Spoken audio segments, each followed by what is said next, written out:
Les élèves de céramique du lycée Le Majambeau ont été sollicités pour la création de l'assiette à dessert du dîner de gala de Toc et Porcelaine, édition 2025. Les élèves ont travaillé à développer un univers qui était en lien avec celui du chef, qui répondait au cahier des charges. Alors, par exemple, dans le cahier des charges, on avait un diamètre pour un gâteau, on avait la présence d'une réduction, donc d'une sorte de jus, d'une sorte de sauce qui devait venir et qu'il fallait pouvoir contenir quelque part. Et puis, on avait un univers qui faisait écho à l'enfance.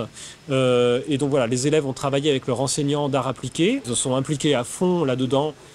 Et dans un temps très court finalement, ils ont dégagé des idées, des axes de recherche, développé des typologies et produit un dessin technique avec lequel ils sont venus à l'atelier et c'est là que mon travail a commencé. Voilà. À partir du moment où on a ce dessin technique, déjà on va étudier la faisabilité. On a un dessin technique, d'accord, mais est-ce que ça marche? Est-ce que ça on va pouvoir le mouler? Est-ce que cet objet, on va pouvoir le sortir dans de bonnes conditions? Et donc, il y a toujours des petits ajustements. On va faire une première forme en terre, on va venir la mouler, la contre-mouler, reprendre, retoucher à chaque étape, en creux, en bosse. Et puis, on va arriver à un modèle qu'on peut mouler pour obtenir un moule de production qui sert à produire ensuite les pièces qu'on a là. Donc, par exemple, des pièces qui sont là, qui sont déjà en pâte de porcelaine et qui n'attendent plus que leur cuisson finale. Et donc là, l'idée, c'est de voir, tu vois, les fins détails. C'est parti sur le thème de la pomme. Et au début, je voulais faire, c'était une forme de rugby. Donc ça allait pas. Et j'étais un peu hors sujet. Ensuite, j'ai voulu, c'était partir sur la feuille du pommier. Et donc ça m'a beaucoup inspirée. Et au moment venu à l'atelier, il y a eu des contraintes. Donc j'ai remodifié tout ça et je suis parvenue à l'assiette finale. Et j'ai gardé toujours les mêmes aspects de cette assiette avec la graine, la petite graine et la grande graine pour que la sauce aille dedans.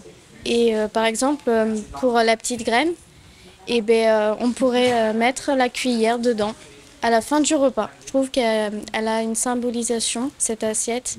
C'est la connexion avec la nature et aussi la vie à venir. Parce que cette assiette-là, j'ai eu beaucoup de boulot à faire et c'était pas facile du tout pour moi. On m'a beaucoup aidé, que ce soit les professeurs et ma maman aussi. Ma maman m'a beaucoup aidé sur ce projet-là et donc c'est ce qui fait que je suis arrivée à ce résultat final. Voilà. Puis on s'entraide en fait en classe, donc on s'est tous entraidés pour nos assiettes. C'est ça qui est beau. Je trouve que c'est vraiment un événement hyper important. Et franchement, j'ai adoré de faire ça avec mes camarades. C'était super. Voilà. Direction les porcelaines de la fabrique à Saint-Brice-sur-Vienne pour l'affinage de l'assiette et sa mise en production. On reprocherait à Limoges de rien faire si on faisait rien. On reprocherait aux autres si dire on critique mais on participe pas. Mais là, c'est un challenge à chaque fois nouveau, c'est donner une histoire. C'est-à-dire qu'aujourd'hui, dire que le contenant va se tracer, va représenter une histoire et on va aller jusqu'au bout. Donc là, cette fois-ci, en plus, c'est un contenant qui va servir pour le dessert. Les éditions auparavant, c'était pour une entrée. C'est-à-dire que dans le dîner de gala, voilà, vous allez commencer avec un contenant. Cette fois-ci, c'est un contenant pour un autre usage, c'est pour clôturer cette note sucrée, clôturer le dîner de gala et sur une note plus sucrée, donc avec un contenant différent. Donc ça évoque une histoire. Et donc nous, on est là pour continuer à écrire l'histoire. Quand on est, comme pour ma part, passionné par ce matériau aussi noble que la porcelaine, cet or blanc, et que je suis limousin, ça va de soi, ça va de soi. Je veux dire, je suis toujours la manufacture, j'inscris toujours la manufacture dans ce challenge et dans cette aide.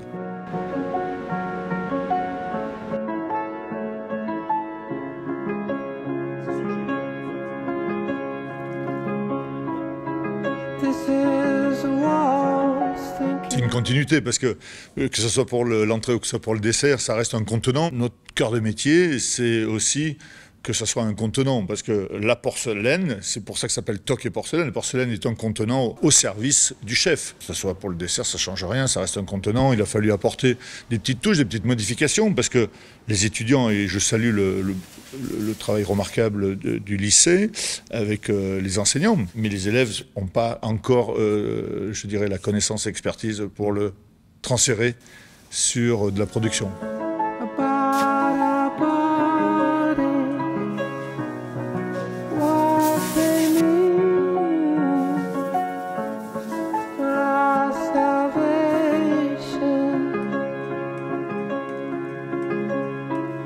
Elle apporte son expertise pour que l'assiette ressemble à une assiette, qu'elle soit blanche, qu'elle ait la translucidité, qu'elle soit pas trop épaisse et qu'elle ressemble. Voilà, on a une certaine fierté. Parce qu'en face, on a le chef Giffrey Cagne qui, lui, il se fait une idée de la porcelaine de Limoges comme quoi c'est le Graal, c'est la perfection, c'est beau, l'émail doit briller, l'émail doit être blonde. Voilà, donc on voudrait que ça corresponde à l'idée qu'on se fait d'avoir un produit top.